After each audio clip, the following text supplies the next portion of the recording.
Alright, Pro Taper. Yan, sasalpak natin dito. 155. Change oil lang. Ito yung change oil na change oil.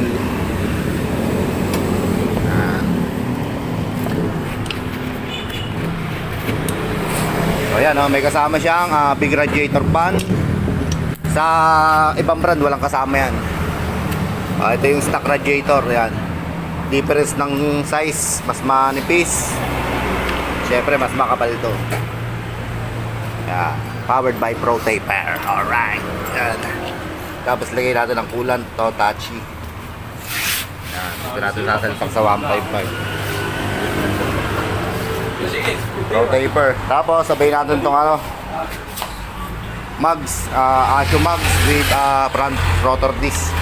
Tatak niya smoke. Salpak natin dito. Alright, thank you.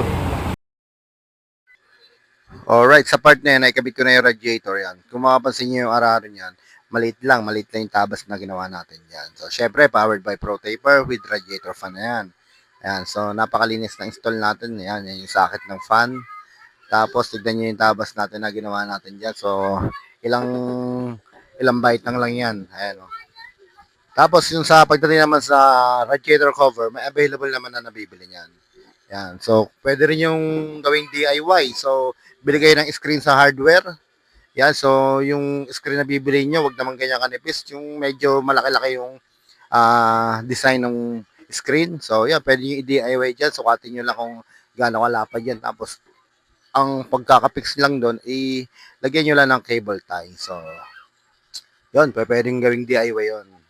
So, yan, napakasimple lang nung kabit natin na yan, Pro Taper, big radiator, para iwas overheat sa Sniper 155. So, yan na nga, final na. So, naikabit ko na rin yung mga flarings niyan. Yan, nakita nyo naman, so malinis. At syempre, sinabay ni datin yung Asho mugs na yan, at saka yung smoke, big rotor disc. Yan, o. Ayan yung Asho mugs niya, kulay dilaw. Alright, napakalinis naman. Sana all. Yan. Pakipollow na rin po pala ng page natin para dun sa iba pang video na tungkol dito sa mga unit na sniper.